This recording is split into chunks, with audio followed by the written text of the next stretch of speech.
News బెంగాల్లో జరుగుతున్న sir ప్రక్రియపై సుప్రీంకోర్టు ఆగ్రహాన్ని వ్యక్తం చేసింది. మాల్టాలో జరుగుతున్న స్పెషల్ ఇంటెన్సివ్ రివిజన్ కార్యక్రమానికి వెళ్లిన న్యాయాధికారులను నిర్బంధించిన ఘటనపై ధర్మాసనం ఆగ్రహాన్ని వ్యక్తం చేసింది. అధికార యంత్రాంగం ఫెయిల్ అయితే ఏం చేయాలో తమకు తెలుసు అంటూ సుప్రీంకోర్టు తీవ్ర వ్యాఖ్యలు చేసింది. ఇక తమను నిర్బంధించిన తర్వాత స్థానిక అధికారులు పోలీసులకు ఫోన్ చేసినా స్పందించలేదని న్యాయ అధికారులు ఆరోపిస్తున్నారు. మరోవైపు న్యాయాధికారులను నిర్బంధించిన కేసులో ఇప్పటికే పలువురిని అరెస్ట్ చేయగా మరికొంతమంది కోసం గాలిస్తున్నారు.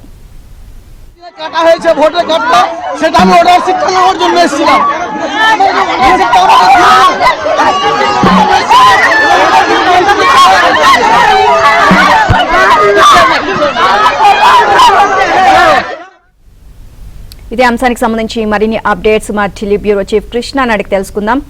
కృష్ణ, నీలిమ, పశ్చిమ బెంగాల్లో ఎన్నికల విధుల్లో ఉన్నటువంటి అధికారుల రక్షణకు సంబంధించి సుప్రీంకోర్టు చేసినటువంటి వ్యాఖ్యలు ప్రస్తుతం రాజకీయ వర్గాల్లో అదేవిధంగా న్యాయ వర్గాల్లో కూడా చర్చనీయాంశమయ్యాయి.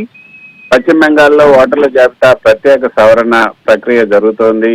ఈ క్రమంలోనే మాల్దా జిల్లాలో విధుల్లో ఉన్నటువంటి 7 జ్యుడిషియల్ అధికారులను దాదాపు 9 గంటల పాటు స్థానికులు చుట్టుముట్టి గౌరవ చేశారు, నిర్బంధించారు. తమ రక్షణకు ముప్పు పొంచి ఉందని, రాష్ట్ర ప్రభుత్వం తగిన భద్రత కల్పించడం లేదని ఆరోపిస్తూ దాఖలైనటువంటి పిటిషన్ పైన సుప్రీంకోర్టు సిజేఐ ఈ రోజు స్పందించారు. ప్రధాన న్యాయమూర్తి సూర్యకాంత్ నేతృత్వంలోని బెంచ్ ఈ యొక్క సంఘటనను తీవ్రంగా పరిగణించింది. ఒకవేళ రాష్ట్ర యంత్రాంగం విఫలమైతే అప్పుడు ఏం చేయాలో మేము చూస్తామంటూ తాజాగా హెచ్చరించారు. ఎన్నికల విధుల్లో ఉన్నటువంటి అధికారులకు, ముఖ్యంగా న్యాయాధికారులకు రక్షణ కల్పించాల్సినటువంటి బాధ్యత రాష్ట్ర ప్రభుత్వం పైనే ఉంటుందని సిజేఐ స్పష్టం చేశారు. అయితే రాష్ట్రంలో శాంతి భద్రతలు క్షీణించాయి. ఎస్ఐఆర్ అధికారులకు భద్రత లేని పక్షంలో నిష్పక్షపాతంగా ఓటర్ల జాబితా సవరణ జరగడం సాధ్యం కాదని పిటిషనర్ తరపు న్యాయవాదులు వాదించారు. అయితే నీలిమ, ఈ ఘటన కేవలం అధికారుల రక్షణకు సంబంధించినది మాత్రమే కాదు, దీని వెనుక ఏదైతే రాజ్యాంగపరమైనటువంటి అంశాలు కూడా ఉన్నాయి.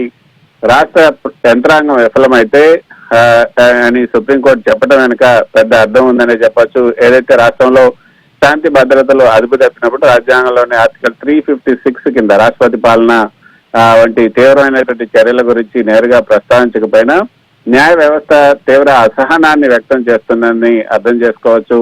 నిజానికి ఏదైతే ఓటర్ల జాబితా సవరణ అనేది ఎన్నికల ప్రక్రియలో అత్యంత కీలకమైనటువంటి ఘట్టం. అధికారులను భయపెట్టడం ద్వారా జాబితాలో మార్పులు చేయాలని చూడటం ప్రజాస్వామ్యానికి ముప్పు.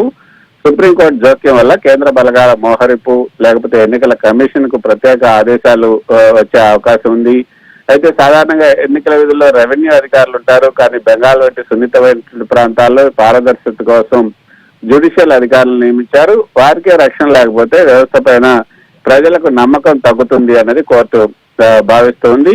సో ఈ నేపథ్యంలో సుప్రీంకోర్టు వ్యాఖ్యలు పశ్చిమ బెంగాల్ ప్రభుత్వానికి గట్టి హెచ్చరిక లాంటివని చెప్పొచ్చు. ఒకవేళ వచ్చే విచారణ లోపు కనుక భద్రతాపరమైనటువంటి చర్యల్లో మార్పు రాకపోతే కోర్టు కేంద్ర బలగాలను, సెంట్రల్ ఫోర్సెస్ ను రంగంలోకి దించే అవకాశం అయితే ఉంది.